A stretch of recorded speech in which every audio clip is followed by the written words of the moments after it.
menyaksikan Flash Report bersama saya Gabriela Claudia dan inilah Flash Report edisi hari ini selengkapnya. APBN mengalami defisit 54,6 triliun rupiah atau setara 0,21% terhadap produk domestik bruto atau PDB. Hal ini disampaikan Menteri Keuangan Purbaya Yudisadewa dalam konferensi Pers APBN kita Senin pagi. Tercatat, realisasi belanja negara mencapai 227,3 triliun rupiah atau meningkat 25,7% dibandingkan periode yang sama tahun lalu. Meski demikian, Purbaya menekankan realisasi APBN hingga 31 Januari 2026 menunjukkan kinerja yang solid. Pendapatan negara mencapai 172,7 triliun rupiah atau 5,5% dari target APBN. Tumbuh sebesar 9,5% year on year. Di sisi belanja negara, terrealisasi sebesar 227,3 triliun rupiah atau 5,9% dari pagu APBN. Tumbuh tinggi sebesar 25,7% year on year.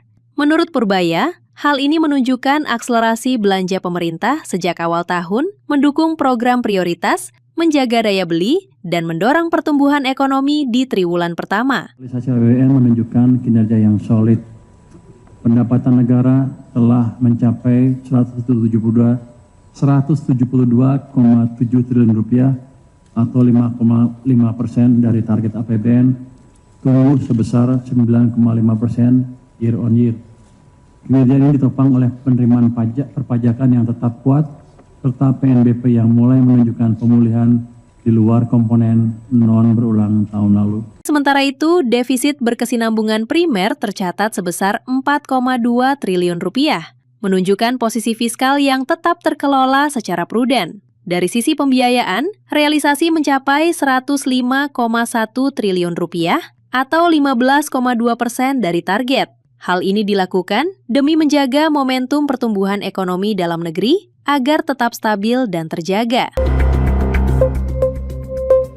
Kebersamaan mewarnai puncak perayaan Nasional Imlek 2577 Kongsili. Perayaan yang digelar Majelis Tinggi Agama Konghucu Indonesia, mata kini ini mengusung tema, "Kalau ada keadilan, tiada persoalan kemiskinan." Menteri Agama pun mengapresiasi tema yang diangkat.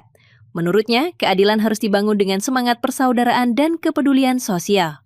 Banyak orang mengatakan bahwa perayaan Imlek tahun ini lebih marak dan tidak pernah semarak seperti semaraknya tahun ini. Ya bisa kita lihat tanda-tanda dan simbol-simbol yang bertebaran di seluruh lapisan masyarakat bangsa Indonesia. Ini bertanda bahwa masyarakat memberikan pengakuan yang luas terhadap Konghucu sebagai sebuah agama. Kementerian Agama Republik Indonesia juga memberikan apresiasi kepada Majelis Tinggi Agama Konghucu atau Matakin yang terus berupaya untuk merawat harmoni dan persaudaraan di tengah keberagaman bangsa Indonesia dan mengusung tema pada Imlek tahun ini yaitu kalau ada keadilan, tidak ada persoalan kemiskinan. Sementara Ketua MPR RI Ahmad Muzani menyebut Imlek sebagai momentum refleksi sekaligus simbol persatuan dalam keberagaman. Kehadiran beliau dan kehadiran umat Konghucu di tengah-tengah bangsa Indonesia harus menjadi nilai penghangat, nilai penguat bagi persatuan dan kesatuan. Itu sebabnya para pemimpin bangsa kita, para presiden bangsa kita menjadikan Imlek sebagai momentum untuk mengajak saling introspeksi, saling memastikan masa depan kita lebih baik dan menjadi. Selaras dengan hal tersebut, Ketua Umum Matakin Budi Santoso Tanuwibowo berharap umat Konghucu tetap berpegang teguh pada nilai kebenaran dan keadilan. Kalau jika bila ada keadilan, tidak ada persoalan kemiskinan. Ada awalnya, bila ada keadilan, tidak ada persoalan kekurangan orang. Bila ada keadilan, tidak ada soal-soal persatuan. Bila ada keadilan, tidak ada persoalan kemiskinan. Yang muncul adalah keharmonisan. Keadilan begitu penting sampai 2 kali disebut dalam Pancasila. Kemanusiaan yang adil dan beradab, keadilan sosial bagi seluruh rakyat Indonesia. Sebagai wujud kepedulian, Matakin bersama umat Konghucu menyalurkan bantuan angpau kepedulian bagi korban bencana di Sumatera melalui Perhimpunan Indonesia Tionghoa.